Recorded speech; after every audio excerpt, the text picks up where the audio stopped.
right, what's happening, everybody? Welcome back to another episode of Doctor Movie, where the doctor is in his car and he's talking about movies.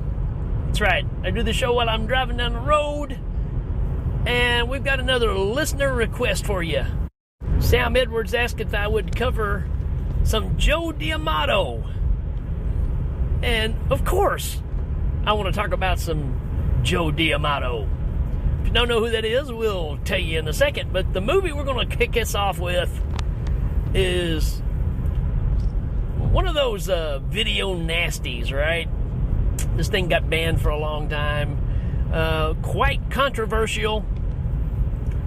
Even today, there's, what this movie is known for is still pretty controversial when you see it.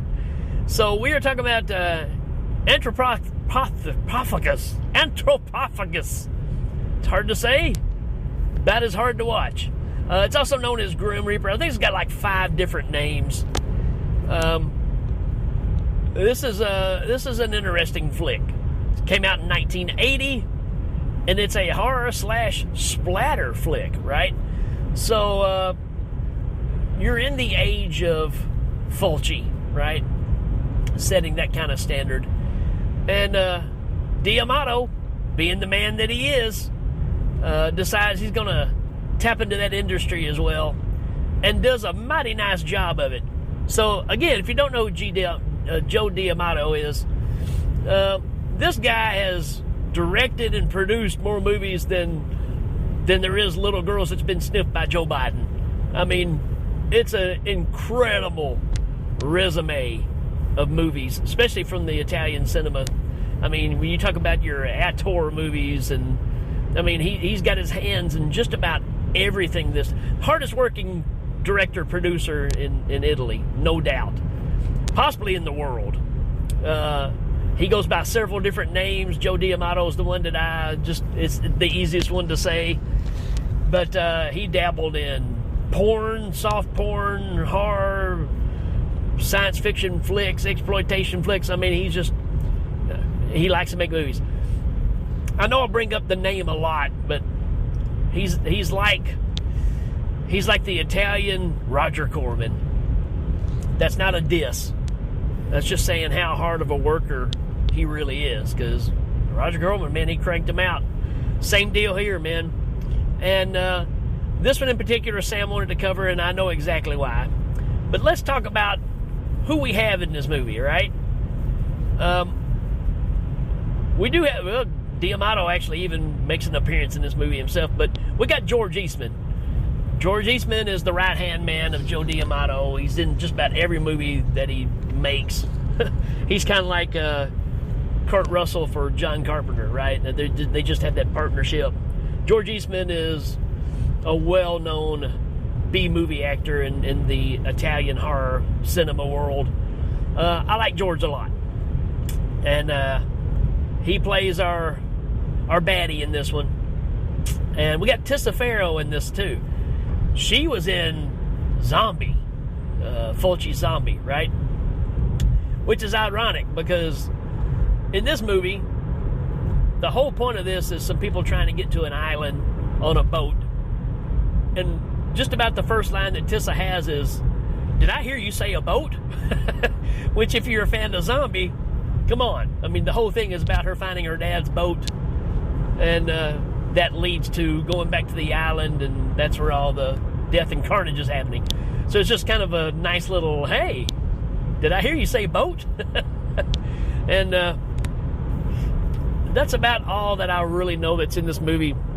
I'm sure there's more, but I'm driving and I can't look everything up. But I will try to find a synopsis for us here and see what it says.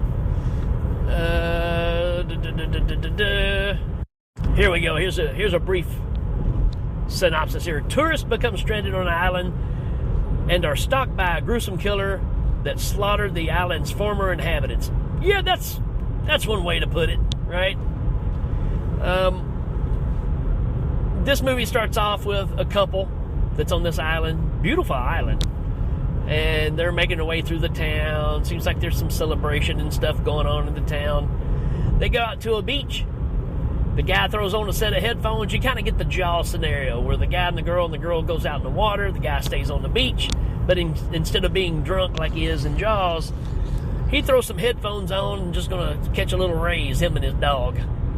And the girl goes out in the water, sees a boat floating out there. She gets close to the boat. Something pulls her underneath. You see the blood coming across the screen underwater. And then dude wakes up on the beach freaking out, and somebody's standing over him with a meat cleaver and just plops him right in the head, which looks pretty dang good, even by today's standard. Holds up really well. From there, it cuts away to this group of people that are going to plan to go to this island. I'm sure this is a little time later on, because when they get to the island, there's like nobody there. Everybody's either left, or who knows what happened to them. There's nobody on the island, right? So they kind of get this whole island. Everything's run down, all to themselves. You got a set of couples, a brother and sister, and you got, a husband and wife, and she's pregnant, and they're all making this trip. And then, like I said, they pick up Tissa's character, whose name is Julie, to tag along, because she has family that lives on this island, apparently. You know how that all works, right? You just, in passing, hey, I wouldn't mind going because I've got family there. So they make the trip. The boat docks, and on the way out, the pregnant lady twists her ankle and decides to stay on the boat. They leave a guy behind to kind of keep an eye on her and take care of the boat while the rest of them go tour the island.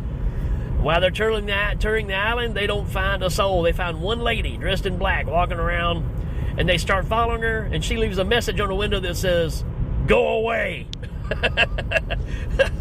So, I don't know about you, but if I'm on an island and there's nobody around and it's all run down and it looks pretty rough, and somebody leaves me a message that says "go away," I'm probably just going to get back in the boat and go, right? Well, anyways, while they're doing all their investigation of this town and checking things out, and back on the boat, the pregnant lady's got her foot down in a bucket of water, trying to get the swelling to go down. The water's getting warm. She asks the other guy that's on the boat to refill the water bucket, and when he dips it down in the water, he gets pulled into the water, and you don't see really what happens to him, but the lady gets up, stumbles over to where the bucket is, pulls the bucket up out of the water, and dude's head is in it. And the next thing you know, we see the pregnant lady being drug off, but you never really see by what. So that kind of sets up the rest of this movie of something is going around and wiping out the people in this group and the people who's in the village before. And you got some animosity between some of the people in the group, because there's this one girl that happens to really like one of the guys, but he's interested in Julie. He's not interested in the other girl. So you kind of get that kind of play back and forth of what's going on with these groups. But then all that's set aside because there's some serious crap going on here. And of course, one by one, they start getting knocked off by this creature. Well, before that really happens, though, they're in this old house, and they hear a noise, and they go investigate, of course, like you do. And of course, it's the typical Italian cat running around across the piano, freaks everybody out. Then all of a sudden, nowhere, this woman jumps up that's dressed like Carrie, from the movie Carrie, blood-soaked outfit. She's got a knife in her hand, kind of Suspiria style, if you know what I'm talking about, and jabs one of the dudes in the back with the knife. She's freaking out. Well, it turns out that's one of the relatives of Julie's, and she's a blind girl, but she's just, I won't say witnessed a murder, but she's been involved with something where either her family's been killed or something, but she's blind, so she can't really tell, but she knows that something bad happened. And she says that they start questioning her about everything that's going on, and she says she can tell when this person is around because he smells of blood. Which, if I ponder too long on it, I'm like, if she's got that strong of a smeller, wouldn't everybody smell like blood because we all have blood in our bodies? I'm just saying. But anyways, I get the point. This person's dietary plan is probably what stands out, right?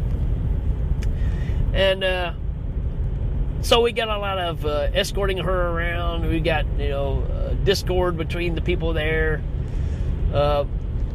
Like I said earlier, there's the one girl that's jealous of Julie, and she runs away. She actually locks Julie up in the cemetery to leave her behind. I don't know if she's thinking something's bad going to happen to her, but she wants that distance between her. And she goes and ends up running into the lady that was, that gave the warning sign of stay away. And she comforts the girl, gives her a place to rest. And while that's going on, the lady decides to hang herself. And of course, right on time, the rest of our group kind of catches up, and they're standing downstairs of this old room, and the lady just throws herself over the side and hangs herself right in front of all of them. Pretty gruesome. And they start putting the pieces together, and they find a book that this lady's written, and some of the pages are burnt. And it turns out that she was covering up whatever's happening on this island. And what's going on is George Eastman, you kind of get a flashback of when he was younger. He and his family were shipwrecked. They're out in this little boat, and his son has died, and they're starving to death, and he decides that his son is dead. We need something to eat. Here's what we're going to do. And the mom's like, no way, that's not going to happen.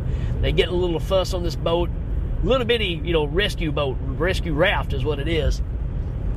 Well, he ends up accidentally stabbing his wife.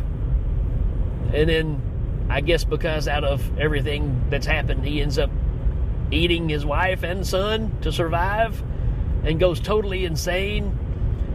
And somehow it becomes this curse, and he brings the curse to the island. And so he's basically running around killing everybody and eating them. And this lady is hiding all the bodies to cover up what's going on.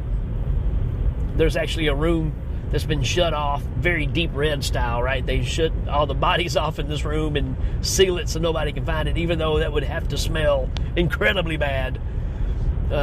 So there's kind of your background story. And from there on, it's, George Eastman walking around looking like a cross between a Klingon and Clint Howard. I'm like, you could have just hired Clint Howard, and you wouldn't have to put no makeup or anything on him, because that's kind of what it was like. And not to mention, I don't know if it's because part of the curse or what, but George Eastman's got like Jason Voorhees, Michael Myers superpower, right? He's extremely strong for some reason. Of course, with that kind of diet, I guess all that protein, you're going to bulk up a bit. But what this movie is known for is a scene that, even when you know how they did it, it is still a bothersome scene. And that's where, like I said, he's kidnapped the pregnant lady. He's got her in his holding area, wherever that is, like a cavern somewhere in a cave. And luckily, the husband's out looking and finds her and tries to get her out of there. And then George Eastman shows up and pretty much hurts the guy, and then ends up forcing the pregnant woman down on the ground. Try to say this in the nicest way. Pulls the fetus out and starts eating the fetus. That's what this movie is known for. This is what got it banned, and for every right reason, right? So I will say no babies were harmed in the making of this movie, right? My explanation of what I've been told, it was actually a body of a small rabbit that they used. And, because, like I said, George just reaches in there, yanks it out, and just takes a big old bite. And it's those kind of things that really make people talk about this movie. Now, with that being said, when I talk about D'Amato films, especially in this time frame, which we're going to talk about a few of them, they're not fast-moving movies. They almost have that 70s slow burn kind of feel about them. But when these things hit, just in Italian style, they hit, and they hit hard, right? So you may have 30 minutes of not anything going anywhere, and you're just trying to scratch your head and figure out what's going on, to bam, stick that in your pipe and smoke it. And that's really what this movie is like. But later on, it comes down to Julie and her blinded cousin, nephew, whatever she is, niece. And they're trying to hide. They climb up in the attic. George breaks through the roof, falls off the roof and into a well. But at the same time, he ends up killing the blind girl, pulling her head up through the ceiling and just taking a big chunk out of her neck. Again, the gore scenes in this are what this movie is known for, and that's what the D'Amato stuff is known for, is super, super gory. And so at the end of it, though, Julie's outside. She walks by the well. She accidentally falls into the well. George Eastman's in the well, but we don't know at the time. He comes chasing her out of the well, gets up to the top, and then the husband of the pregnant woman, I believe that's who it was. There's two guys. I believe that's the guy that shows up and hits George Eastman in the chest or in the stomach with a pickaxe, which pretty much spills his guts out everywhere. And George Eastman grabs his intestines with his own hands and picks it up and starts gnawing on them, on his own intestines, and then he falls over dead. So again, that's kind of what these movies are known for. Are they great movies? No. Do they have the shock value? Absolutely. So that's why these movies are popular. This is a pretty well shot movie too. I have to give D'Amato credit on this one. It's a pretty solid flick. It's put together really well. But yeah, nobody cares, because that's not what these movies are about. They're about grossing you out. And this is a one-of-a-kind flick. So let's give this one a rating. It's just a good solid 3 for me. I don't know that many D'Amato movies are going to get really high with me, because they are what they are. They're made for a specific reason, and that's what this one is. So, but like I said, it's a well-made movie, but it's just not one I'm going to revisit a lot. But if you're a horror fan, if you're a splatter fan, you have to know about this movie. You have to see it. If you're into the whole video nasties thing, you got to check this movie out. So there you go. I give it a 3, but if you're a gore fan, it's probably more of a 4, maybe even a 5 for you guys that just really, really like that kind of stuff.